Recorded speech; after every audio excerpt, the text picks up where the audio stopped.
The warm, tropical air of Miami usually carries stories of sunshine and celebration, but on a sweltering night in July 2002, the air held something else. Something sinister. Inside a hotel room, just a stone's throw from the bustling Miami airport, a young woman named Karsten was fighting for her life. She had been brutally attacked, left unconscious and bleeding. The scene was a puzzle of violence and chaos, a grim tableau that seemed to appear out of nowhere. There were no signs of a break-in, no obvious weapon left behind. It was as if a ghost had slipped into her room, committed a terrible act, and vanished back into the humid night. Who would do such a thing? And why? Karsten was a flight attendant known for her bright smile and kind heart.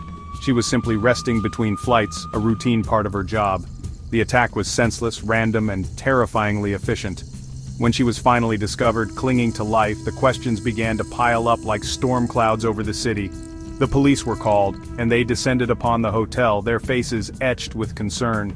They combed through the room, searching for any clue, any fiber, any fingerprint that might point them toward the attacker. But the ghost had been careful. The room offered up no secrets. The lack of evidence was baffling. Detectives looked at the door lock. It was undamaged. They questioned hotel staff and guests, but no one had seen or heard anything unusual. It was a perfectly executed crime, leaving behind only a victim and a profound sense of mystery. For Karsten, the ordeal was a living nightmare from which she had mercifully been unconscious. For investigators, it was the beginning of a long and frustrating journey. The trail was not just cold, it was non-existent. The phantom of the airport hotel had left them with nothing but a horrifying question mark. As days turned into weeks, the case stalled. The Miami-Dade Police Department, with all its resources and experienced detectives, hit a wall. They had no suspects, no motive, and no physical evidence to guide them. The attacker seemed to have evaporated, leaving the investigation in a state of paralysis. The file on Karsten's case grew thicker with reports, but none of them brought the police any closer to an answer. It was a whodunit without a who, a crime scene without a trace.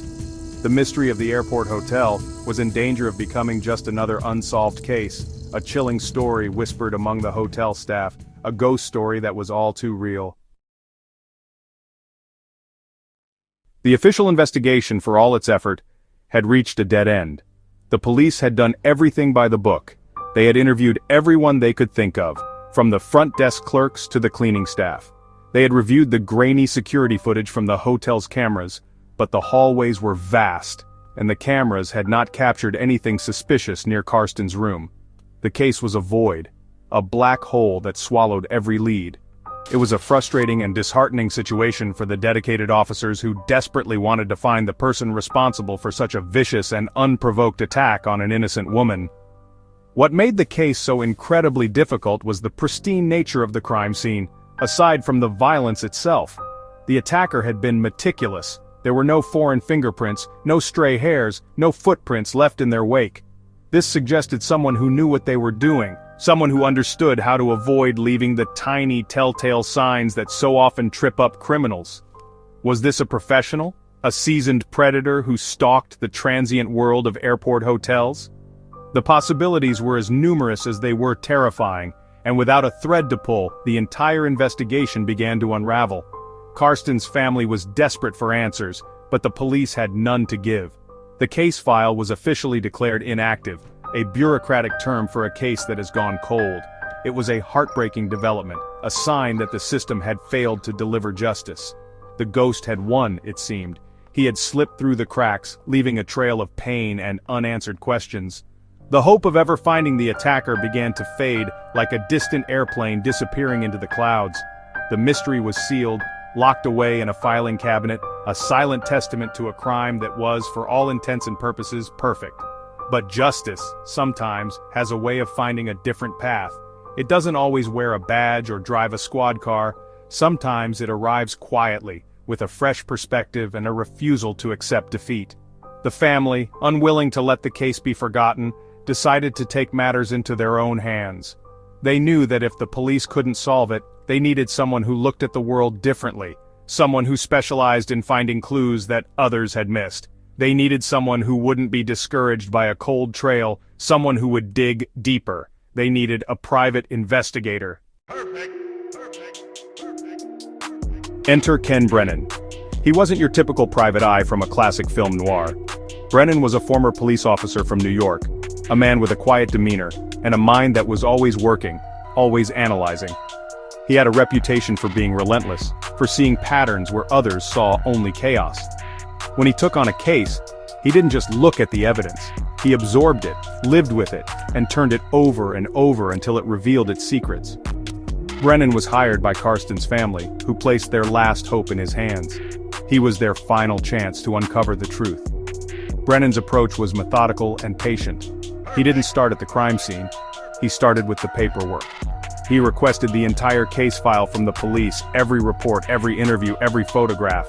He spent days poring over the hotel's records, not just from the night of the attack, but from the weeks before and after. He was looking for anomalies, for anything that broke the pattern of a normal day at a busy hotel. While the police had looked for a dramatic clue, Brennan was searching for a subtle inconsistency, a tiny crack in the facade of routine operations. It was in this mountain of documents that Brennan found his first thread. He was examining the hotel's electronic keycard records, a log of every time a key was used to open a door. He noticed something strange. A master key, one that could open any door in the hotel, had been used to access Karsten's room around the time of the attack. That explained the lack of forced entry, but then he found something else, something the police had missed. That same master key, assigned to a security guard, had been reported lost or stolen shortly after the attack. It was a small detail, but to Brennan, it was a flare in the dark. This discovery shifted the entire focus of the investigation. The missing key was no longer just a minor administrative issue. It was a potential link to the crime. Brennan began to focus on the hotel's security staff. He started conducting his own interviews, re-interviewing the same people the police had spoken to. But Brennan's style was different. It was less of an interrogation and more of a conversation.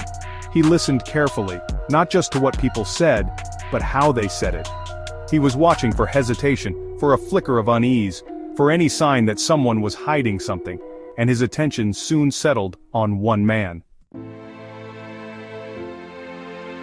The security guard who had lost the master key was a man named Rodney. When Brennan spoke to him, Rodney's story was smooth, perhaps a little too smooth. He claimed he had simply misplaced the key and reported it as soon as he noticed it was gone. But Brennan, with his years of experience reading people, sensed a deep-seated nervousness beneath the calm exterior. He decided to dig deeper into Rodney's background and his actions on the night of the attack. He cross-referenced Rodney's work schedule with the keycard data, building a timeline of his movements. The picture that began to emerge was deeply troubling.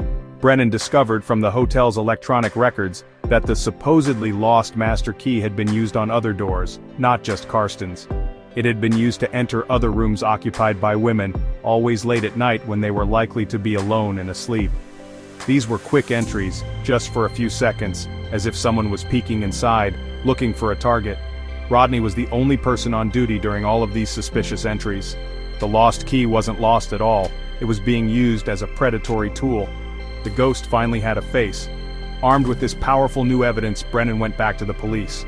The pattern was undeniable. The timeline, the keycard records, and the guard's suspicious behavior all pointed in one direction. The police reopened the case. They brought Rodney in for questioning again, but this time they were armed with Brennan's meticulous research.